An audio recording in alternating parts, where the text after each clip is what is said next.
Imagine a fragile peace desperately clung to after unimaginable loss. Now picture this. The U.S. government is warning that Hamas is planning an imminent attack on civilians in Gaza, potentially shattering that very ceasefire. This is the incredibly tense situation unfolding right now. But here's where it gets controversial. What's the real story behind these claims, and what will happen if this attack actually occurs? The U.S. State Department has issued a statement claiming to have credible reports indicating that Hamas is preparing to launch an attack targeting Palestinian civilians within Gaza. According to the State Department, this action would constitute a direct and grave violation of the already delicate ceasefire agreement and would severely undermine the significant progress achieved through mediation efforts. Think of these mediation efforts as painstakingly building a house of cards. One wrong move could bring the whole thing crashing down. And this is the part most people miss. The State Department notably refrained from providing specific details regarding the nature of the alleged attack or the source of their intelligence. This lack of transparency immediately raises questions. What kind of attack are they anticipating? What evidence do they have? Without these details, it's difficult to fully assess the credibility of the U.S. claim.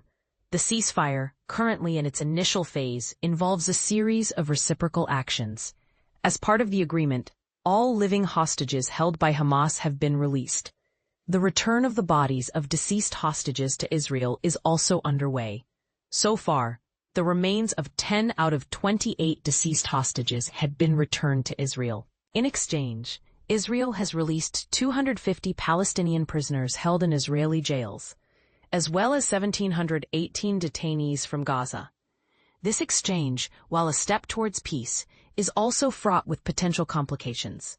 Some might argue that releasing prisoners could embolden Hamas, while others see it as a necessary concession for the sake of securing the hostages' freedom. Washington has stated that it has already informed the other guarantors of the Gaza peace agreement, namely Egypt, Qatar, and Turkey, about the alleged planned attack.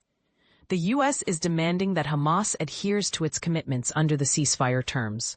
The State Department statement ominously declared, should Hamas proceed with this attack, measures will be taken to protect the people of Gaza and preserve the integrity of the ceasefire.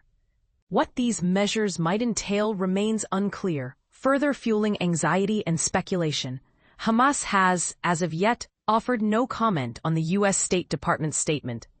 This silence could be interpreted in multiple ways, from a denial of the allegations to a strategic decision to avoid escalating tensions further. Former President Donald Trump has previously issued warnings to Hamas against harming civilians. Earlier this week, he stated on Truth Social that if Hamas continues to kill people in Gaza, which was not the deal, we will have no choice but to go in and kill them. He later clarified that he would not be deploying U.S. troops into Gaza. Trump's strong rhetoric adds another layer of complexity to the situation, particularly given his past involvement in Middle East peace negotiations.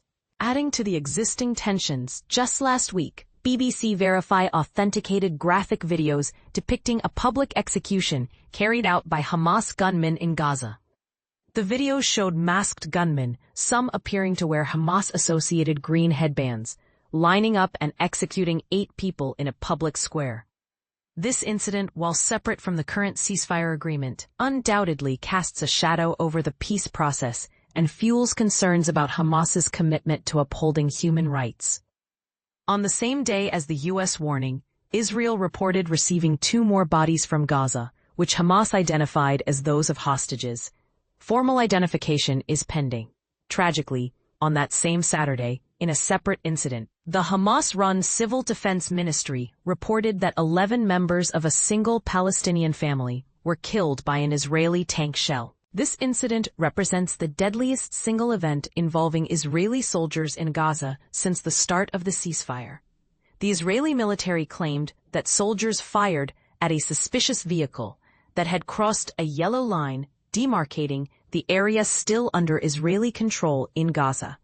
Notably, this line is not physically marked, and there is ambiguity as to whether the vehicle actually crossed it. The BBC has requested the coordinates of the incident from the IDF for clarification.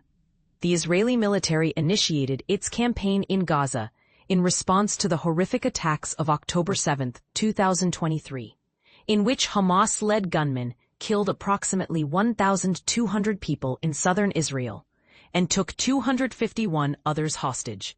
The ensuing conflict has resulted in a staggering loss of life. At least 68,000 people have been killed by Israeli attacks in Gaza since then, according to the Hamas-run health ministry, whose figures are considered reliable by the UN.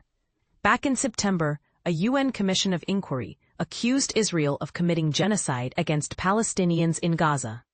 Israel has vehemently rejected this report, dismissing it as distorted and false.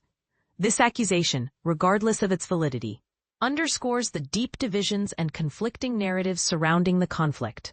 So what do you think? Is the U.S. justified in its warning, even without providing specific details? Will Hamas uphold the ceasefire agreement? And what should the international community do to ensure the safety of civilians on both sides?